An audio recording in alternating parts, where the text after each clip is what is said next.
if you want to bring people on to start leveling them up, they need to be able to clearly execute the role. Welcome to the best hour of their day podcast with your hosts, Jason Fernandez. And me, Jason Ackerman. With more than 20 years in the business, as both coaches and affiliate owners, our passion is to help create world-class affiliates and coaches by building better boxes. Welcome to the best hour of your day. If you've been paying attention, this is episode 3. I have not, so thank you. Of developing world-class coaches from an aspiring coach. And now we're going to talk about how you develop a leader on your team. I think this goes back to what I prefaced earlier in episode 2, or was it episode 2? Not episode 2. I don't know. We've done 2, so it could be either. Where are we right now? It's just the second part in this 3-part series, which is learning to be a good manager. Mm-hmm. You have to manage first. You've been saying that all episodes, 1, 2, and now 3. If you want to make somebody into a manager, because that's really what you're talking about. We're talking about, I've got somebody who's coaching. I want to turn them into a GM or a head coach. I'm not trying to turn them into the box owner. I'm not trying to turn them into the leader of what I'm doing. But they do need to lead some component of this machine, whether it is a group of people or, this set of responsibilities. You need to understand management. And I don't remember where I heard this, but like people complain, well, I don't need to be micromanaged. And the guy said, it's not micromanaging. It's just managing. Like, it's just managing. You're just creating accountability. And if people struggle to be managed, here's what it is. They don't like accountability. Hey, why are you always looking at my stuff? Well, because it's fucking wrong. Yeah, that's why I'm always looking at it. You gotta get better. Because it's not on time, or it's incorrect, or it's not complete. That's why I keep looking at it. If you want me to stop looking at it, just show up with it done, and then I'll leave you alone. So, and this is something, admittedly, I was not great at because I didn't, and I think we mentioned this yesterday, but I wanted to leave all of that behind from the military. From the Navy, right? I was just like, we can get by without it. And I just didn't want that version of it. It was really what I learned. But you do need systems. You do want to make things easy. You do want to make accountability clear and obvious and clean, because that just eliminates a lot of the friction. Well, it's all coaching. It is coaching, right? but it's coaching on something that is for many of us is not inherent, meaning like I don't like to make SOPs. I don't like to make workflows. But I do like to get shit done, and I do like to not have to follow up with people incessantly, and I do like to show up to a meeting where everybody has their stuff done so that we can get out of said meeting and we can go back to doing the thing. That is how you start to make good leaders. You have to understand what are the components involved with managing people. Meaning there needs to be clear objectives, there need to be clear systems, and there needs to be clear accountability. But before we do that, I do want to be clear about something. A lot of times an affiliate owner will be like, I need a GM. But in reality, they just need a coach. You need a coach. To coach more classes. But they think, well, we need to fit this weird model that's not necessarily true for them. And then it becomes stressful. Not at that stage. Right. It's like, you don't need a GM. You need someone to coach 20 hours a week. And you just want to have this like fancy title of head coach or GM. It's like, no, you just need a coach.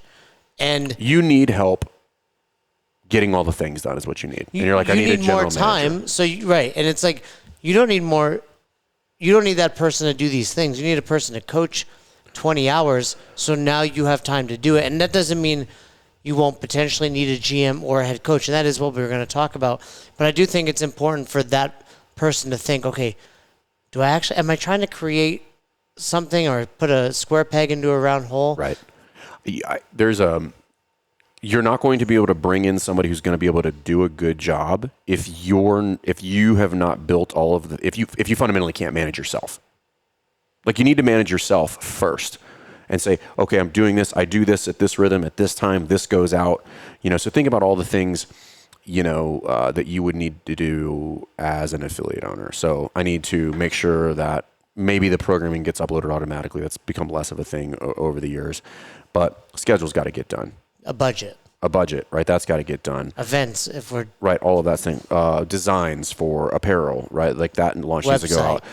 A series of, whatever the communication is going to look like with, my staff versus with my members. Like, what does that look like? The newsletter's got to get out, all of that stuff. Social media.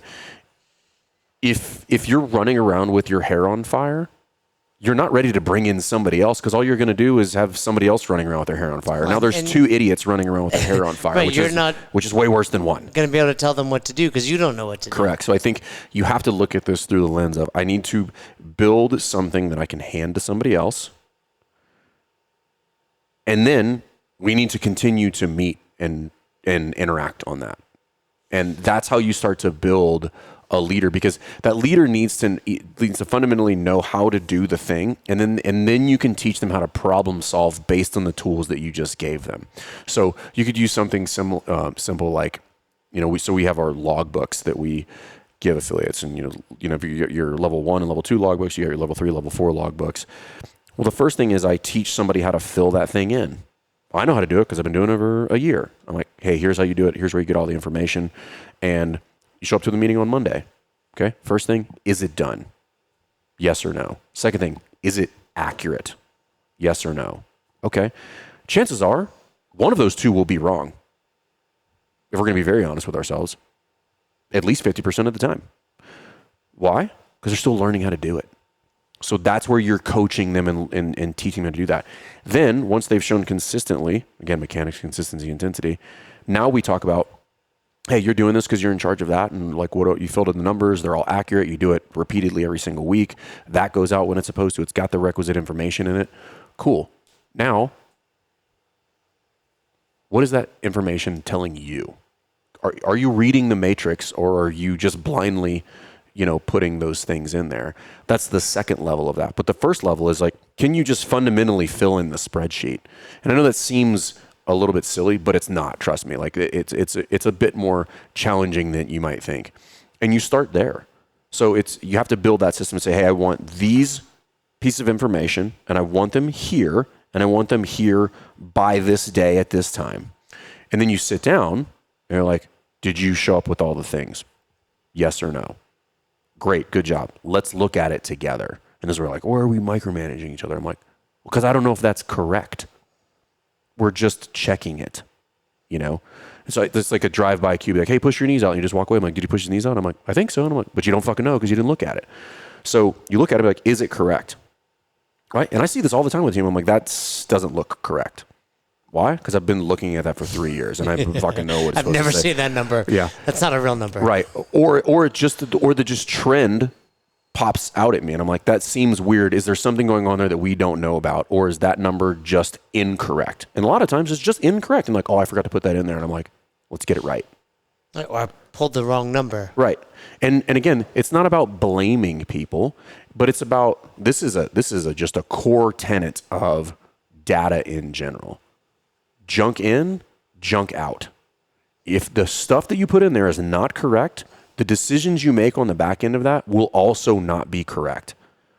You need to make sure that those things are correct, because once you have correct information, it's much easier to help somebody manage. You know, it's a nightmare trying to manage other people with bad information. Well, as you're saying this, I'm thinking about the viewer, and most of them are not tracking anything to begin with. This is my point. If you wanted to bring other people in to create leaders, this is the preliminary thing that needs to happen before that. You're going to need to build those tools, whatever. And I don't mean anything complex. You don't need to be an Excel wizard. Just, hey, here's how I do this thing. I do it like this. It's due at Monday by noon, and then we're going to sit down and we're going to talk about it. Well, and something that we coach, it's crawl, walk, run. Like you're suggesting, it's like, hey, we're going to do this together. Yep. Then we're going to do it together periodically, and then I'm going to give you a little more leeway. Then eventually you're doing it on your own. But it starts with, I'm going to hold your hand. Yes. And we're going to do this thing until you get it right. And the struggle becomes, well, if they keep messing it up and then I just need to do it, I'm like, well, that means that you'll always be doing it. Well, it also means that, hey, we should maybe be a little bit reflective about that and be like, If you've met with them 5 times, And they're not getting it. one of two things is incorrect. Either this person is not getting it, and if you tell me what the task is, I'm like, I think they could probably understand that. They can, yeah. Which means your feedback needs to change. Meaning, like, you need to coach them differently on or set the expectation differently. It's going back to what I said. It's coaching, right? Right.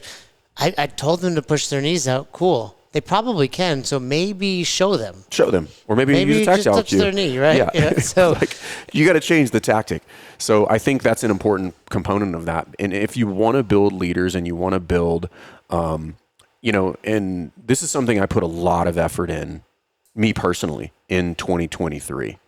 And I kind of mentioned it yesterday too, which is like, regardless of whether we hit our targets for 2024, it will be the most efficient year that we've ever had. Meaning, like, the highest speed, lowest RPM for the team at large. Meaning, like, things got done probably better than they've ever gotten done before. And they were easier than ever before. And that to me is a good sign that, like, the systems and the things that we have in place are working, because nobody's really stressed out about anything. So when we think about a leader on the team, what does that often look like? Because your staff is growing. Not everyone will be. The goal is to level everybody up, but not everybody will become a leader. Right. Some because it's not important to them. Some because it's just a part-time job. Or they just might not be in charge of anything other than managing themselves. So what does a leader look like on the team? I think a leader is somebody who's in charge of something, meaning that, or not in charge. They are accountable for something that needs to happen, right? So let's use head coach, for instance. Head coach, what are some things that they would be in charge of? Or Evaluations. Okay, so they'd be in charge of evaluations. What might be maybe programming? Programming. Okay, so let's just use those two things. If they are the person that is accountable for that, we need somebody who is a leader or who would have the opportunity to be successful in a leadership role would have clearly defined outcomes, and they would have the right tools to make sure that we got there. If they have those two things, everything else is just personality stuff, right? Hey, what would be a clearly defined outcome for coach development? Give me one. I want to see the staff get to the next credential. Okay, so we'd have to get everybody's list of credentials and be like, we've identified these 3 people or as the very likely ones to level up. Meaning, is it more likely that they're going to go and have their level 3, or is it going to be easier to get them from level 1 to level 2? And you just make those decisions. But now, what's the plan? Okay, we put that in place. By when? Oh, we want to do that by June, and it's January? Okay. What needs to happen for that to happen by June? Are we paying for it? Are we splitting it? Did we pick a date? Is there something even relatively close? What are we doing to set them up for success in the meantime? All of those things can be baked into our daily, weekly, monthly processes. We don't necessarily need to go out of our way to start making up new stuff. We just need to put it into our processes. Hey, when you communicate, when you send out weekly communications to the staff, start adding more of this in there, right? We're already doing that. We're just adding a little bit more. Be like, hey, if you're prepping for your level 2, you're going to want to read this article. That's it. So I think you start building all of that in, because the goal is to go faster and to be easier. In order to do that, you have to start putting systems in place, and you have to start building those out, and then you have to give people the tools to do that. So let's go with something that's a little bit more, I don't want to say realistic, but a little bit more time sensitive. So they need to get they need to get all the coach evals done on a monthly basis. That's your clearly defined outcome. Okay. Do we have all the things for them to physically do the eval? Do they have all of that? Or is it digital? Is it paper? The pens, pencils, printer, all that shit. Okay. Well, then you need to get that in place. If it's digital, does the form work? Did you test it? Does the form go to the right place? Okay. Is there a community iPad that we can use to? Okay, great. So you got those. I'm like, cool. Is it on the calendar? And are we reviewing that weekly? Like, you had to get 10 done this month. Well, if it's the 21st and you have 0, what's the likelihood that we're going to get 10 done between the 21st and the 31st? It can be done, don't get me wrong, but it's highly unlikely. Not the same coach 10 times, right? Correct. Making sure the schedule makes Correct. sense. So that's how you start to, because the outcome is clear, and then you start to help them manage with the other tools. Be like, hey, this is the tool that you're going to use. You're going to notify them in Slack when they're going to do it. You're going to put it on the calendar, make an appointment for both of you so that everybody can see it. When you submit that eval, that needs to get dropped back into the Slack channel so that everybody can see it. That's how you start creating that kind of global accountability inside of there, that everybody's kind of aware of what everybody else should be doing. And that way, peer pressure takes over. Nobody wants to be the turd. Mm-hmm. Oh, we didn't hit our metrics 6 months in a row. What the fuck, dude? What? I think a lot of gyms make this mistake. Like, what's the difference between a head coach and a GM? Who cares?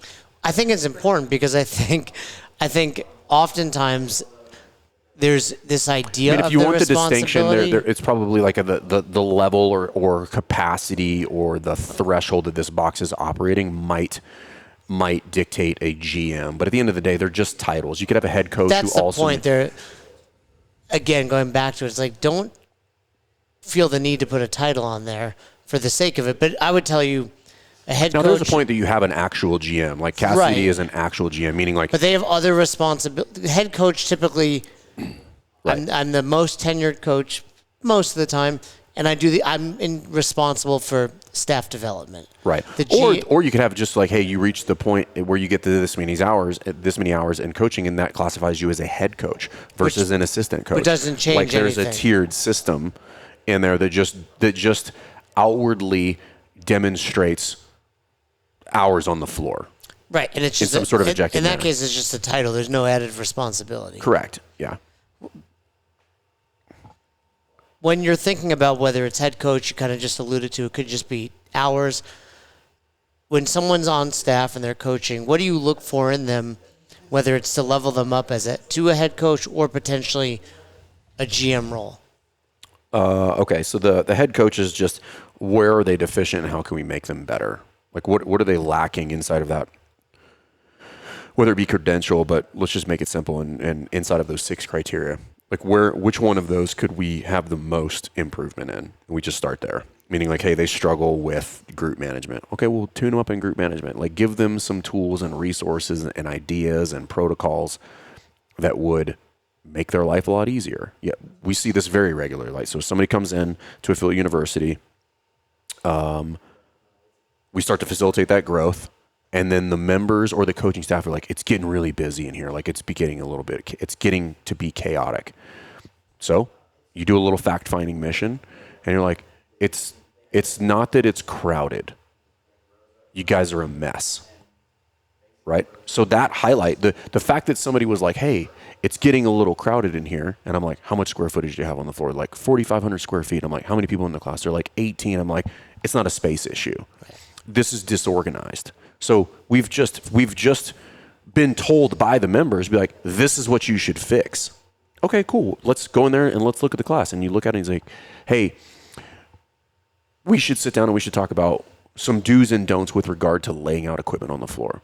This layout is less than optimal. Like, don't put the rowers that way because it creates a logistical log jam that we just can't afford because the classes are getting packed. And for the record, we want the classes packed. So then we fix that. And then we talk about, hey, when you're running your group warm-ups, don't tell everybody. Like, hey, all right, guys, get your stuff and get set up. Otherwise stated, everybody do what the fuck you want. Right? You need to be more directive in your coaching, which is, hey, I need you to get 2 things. I need you to get a medicine ball, I need you to get a barbell, and I need you to get to that spot, and I need you to do it in 60 seconds. Everybody good? All right, ready to go. Boom. This starts to give them more tools and resources because it is very likely not crowded. It's just not well facilitated 9 times out of 10. Sometimes they tell me the scenario and I'm like, yeah, it's fucking crowded. Like we need to like rip that pull-up rig and move some things around. But this is how you start to develop that person to be a better coach. Is like, where are you deficient? And let's just fix that. We don't need to recreate the wheel or come up with some other shit. We just need to fix what you're bad at. Just like an athlete. You don't need more programming. You can't touch your toes. Let's fix that. Let's get better. So if an affiliate owner has a staff and they're considering leveling up their staff and developing, where's a good place to start? This has a wide range of solutions. So because most people will go through this evolution, meaning the first thing you'll have to establish is like, what is the additional first role that I'm going to Right. have They're somebody a coach. come in. They show up 15 minutes. They coach. They Boom. stay. That's, And I'm like, that's okay, it. it's me, and then it's typically me plus teammate number one, right? Employee number one. Okay, what is their role? What are they going to be responsible for? That could be administrative components, meaning you're going to do all member management issues. Make sure they get signed up appropriately. You're going to execute all holds and cancellations. You're going to make sure everybody gets the birthday cards and anniversary cards on time. Like, that's your role. You know, some people Again, call. though, you can't overlook. This is assuming you have a system in place. Correct. But my point is, like, you would identify that role, and then that role would have a series of clearly defined outcomes, and then I would work backwards from there. I'm like, if I was going to make sure that that happened every single time, what would that look like? And then, you know, this is the not sexy part of building systems and running the affiliate owners. Like, you're going to have to get in there and get your hands dirty and figure out what's the most efficient way for this to happen so that I don't have to worry about human error. The more steps you put into anything, the more likelihood there will be for human error. So what is the minimum number of steps that gets me the same thing that I need every single time that allows me to get information where it needs to go? And how can I best document it? Correct. Right? For example, let's say we're going to do getting everybody into the system, like you said. Do you have a Loom video? Do you have a Google Doc? Do you have a folder? Because also an inevitability of owning an affiliate is people are going to leave. So how easy is it for you now to replace said head coach or GM? Right. And that looks like, okay, well, this is the document where everything is housed. These are the videos. Here's plenty of examples of what that should look like. The second time you do it is always easier. Oh, this is going to take me 2 weeks to get you up to speed. Because, like, everything's already built. Now I have a crazy amount of templates and examples, and here's the exact workflow. And then we meet and we get you up to speed and we keep going. So I think you figure out what's the role. Is it an administrative role? Is it a sales role? Is it a marketing role? You have to establish that first. And then what you'll need to identify is do your best to put that person in the seat that is best suited for them, which might not be ideal for you. Meaning, I don't like to do that thing, so I put them there. Even though that's not where they're best suited. Yeah, they also don't like to do that thing. Try to set them up for success, and you're going to have to eat this shit sandwich a little bit longer until you find somebody that they come in, they're like, I like to organize things. I'm like, do I have a role for you, my friend? Right? They're like, spreadsheets make me happen. I'm like, welcome to the team. Then I can appropriately place people. And this is I don't remember if this is Good to Great or Built to Last, but like it's like, again, we go back to like, hey, make sure you get the right people on the bus that have the right people skills and good teammates. Great. Then you can do shuffling around and be like, oh, I put you in the wrong seat. You should actually be up front. You should be sitting in that seat because that's where you need to see out the window to do the things. And it's okay if you move people around. I would argue you should be moving them around. Wouldn't it be bad for them to see all the different components of the business? So I think you start moving people to those seats. And then as you do that, what you'll end up doing is you'll end up refining a lot of those processes as well. So the person that comes behind them to take that seat over actually gets a better deal. Yeah, and the mistake we see often is like, hey, I want to bring Johnny on, but I don't actually have this job figured out. I just want Johnny. Yeah. Versus here's the job. Here's what I need. Yeah, and this is an important role. I tell people, I'm like, make the job absent of any names, and then look at that role, and then look at that person and be like, does that person fit that role? And in a lot of instances, the answer is no. So it's like, I don't care how much you like Johnny. Johnny can't go there because Johnny's not going to do a good job, and then you and Johnny are not going to be friends. Yeah, you're going to be mad at Johnny. You're going to be mad at Johnny because you set Johnny up for failure. And it goes back to what you said. It's often, I don't like this, so Johnny's going to do it, when in fact he's not a good fit for that position. Yeah. But all of this, again, to be redundant, is you need systems and operations in place. If you want to bring people on to start leveling them up, they need to be able to clearly execute the role, which means you're going to have to build that out. And shit, man, I've done this so many times. It's still annoying, but the first step for you is typically, I don't like to do this thing. Okay. Great. You need to be at least competent at it. You don't need to be the world's best person at whatever it is, but you need to know how to do it. And okay, you hate it. Why do you hate it? Because it takes me a really long time and I got to go do all this other. I'm like, cool. Step number one is like, can you make it less painful? Like, evaluate the whole process and be like, why is that taking so long? What do I not like about What do I not like about it? Do I not like this act? Do I not like because it takes me a long time to download this thing and it has to go into a PDF format? I'm like, okay, well, can you just change that? Or I have to go find this report and I have to export it and have to do those other things. And I'm like, a lot of these, member management platforms, you can set them up where like, what day do you want that report to show up in your email inbox? You just go up in there, set that once. It like just shows up. I look at it and I'm like, great. That's what I thought it was going to say. Move on with my day. And because then what you found is like, oh, I don't actually need anybody to do that. I was going to put somebody in a role to do something that was unnecessary. Well, that's the whole eliminate, automate, delegate. Right. And so often someone will delegate something that can be automated in this case, or actually straight up eliminated. Right. For example, I need someone to push the programming here. It's like, well, if you just paid for that programming, it happens automatically. Right, it just goes right in there. But I really love this. Who cares? Yeah, it doesn't matter. It doesn't matter. They will all get you fit.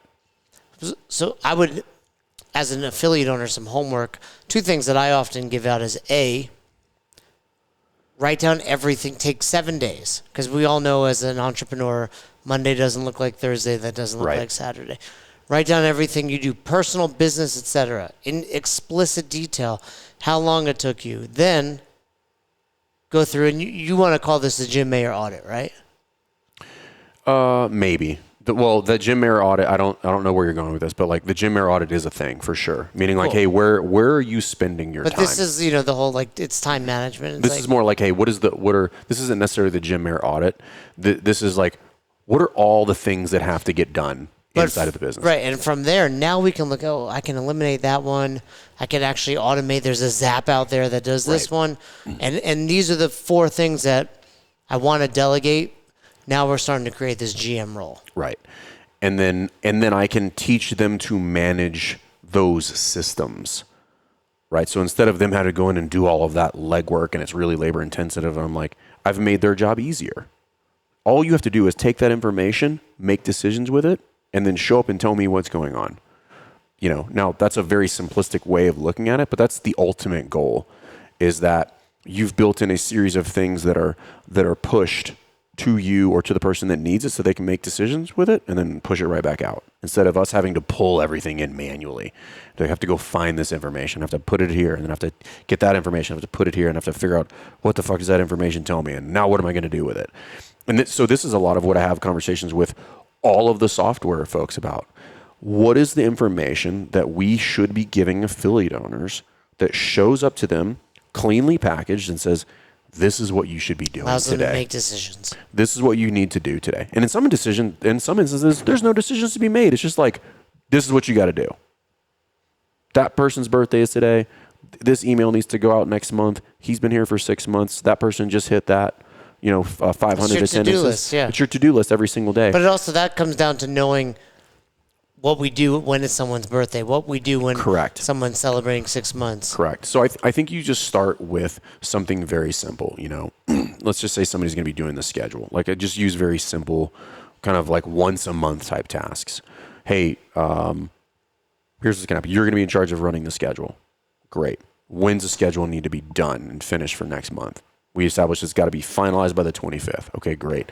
You need to be sending out requests for schedule inputs by the 15th. It means you have 10 days to get everybody's input for the schedule and then get the schedule up to date so that we can see a first draft for approval a week before the next month comes up. Okay, great. Boom, boom. That's done. So we meet on the 15th. Be like, hey, you're going to send that emails going out today. Great, cool. 25th, are we done? Yep. First draft is going out for approval this afternoon. Okay, cool. It's finalized following day. Great. It needs to be input however many days prior to. And I'm just making up arbitrary days, but like you get to establish all of that.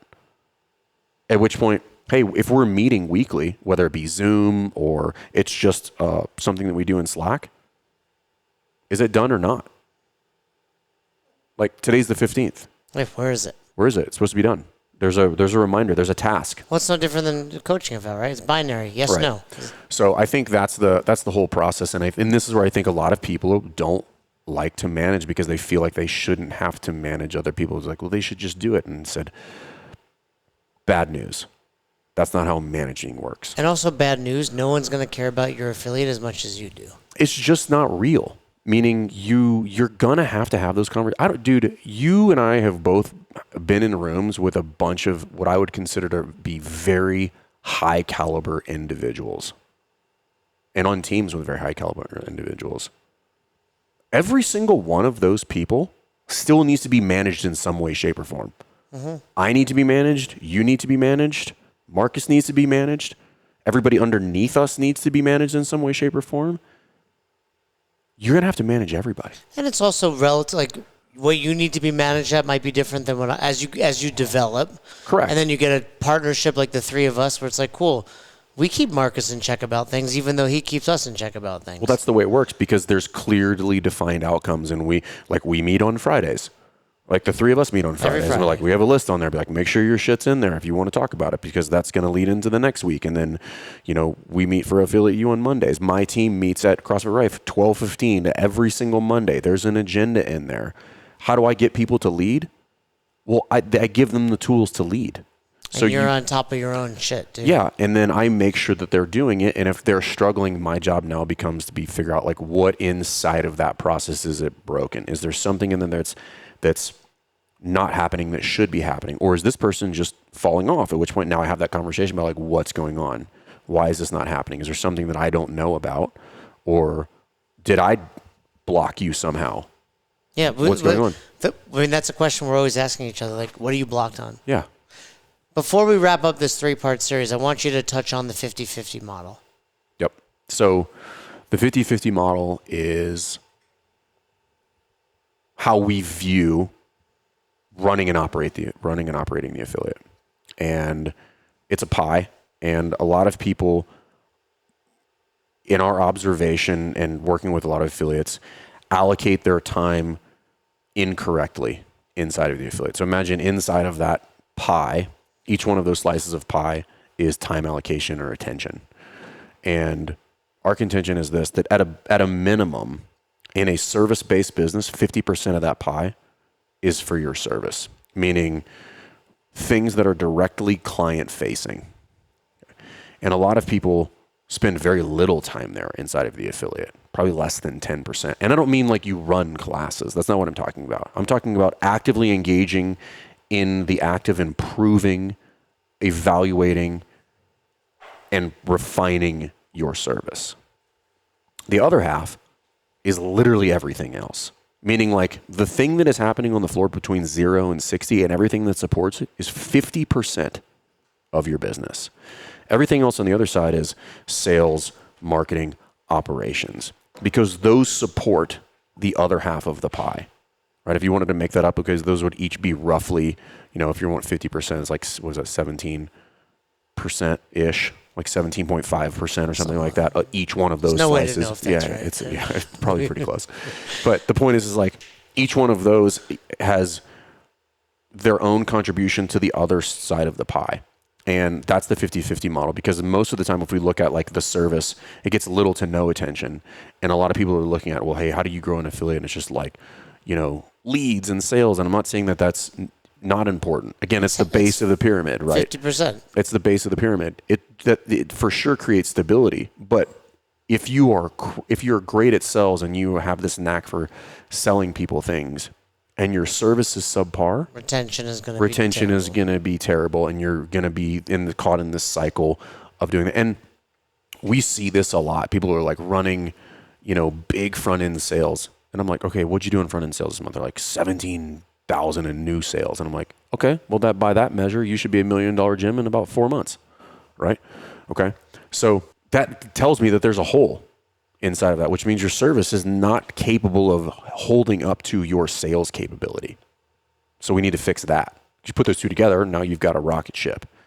So that's the 50-50 model. And I think it's really important that people understand that, because I think they overlook the importance of the sales. Like that is the food or excuse me, the service. That is the food in your restaurant. If your food sucks, nobody's going to buy it. Well, and the whole 3-part series we've talked about is developing your staff, and that is so you don't have to be the only one Correct. working on that half of the business. Now, whether it's a head coach, a GM, or just a sledgehammer team, I can go work on sales, operations, and marketing because I know that other half is being taken care of. Well, if you think about it, be like, hey, why is this so important that you develop your staff and develop your team?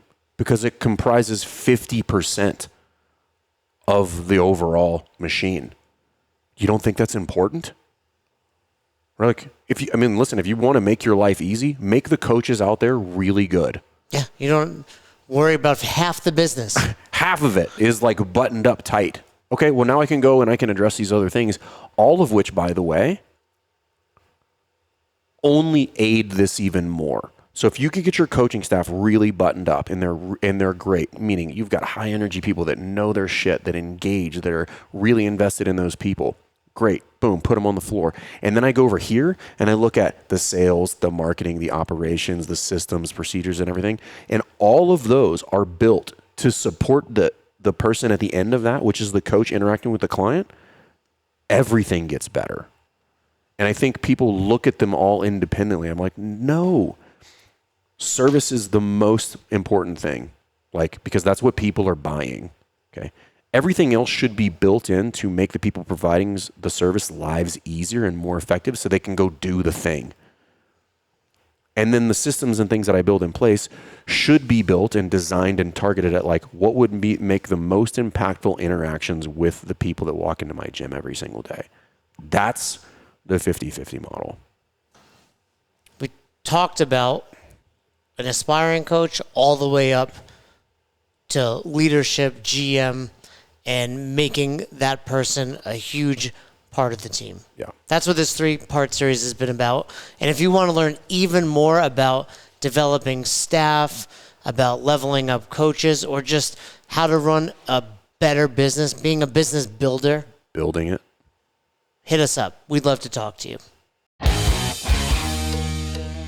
Thanks for checking out this episode of the Best Hour of Their Day podcast. We appreciate you listening and choosing to have us help you in your passion for coaching and affiliate ownership. You can find more episodes just like this on all podcast platforms. If you're interested in learning more, you can reach out to us on any social media platforms, or you can visit www.besthouroftheirday.com to book a call.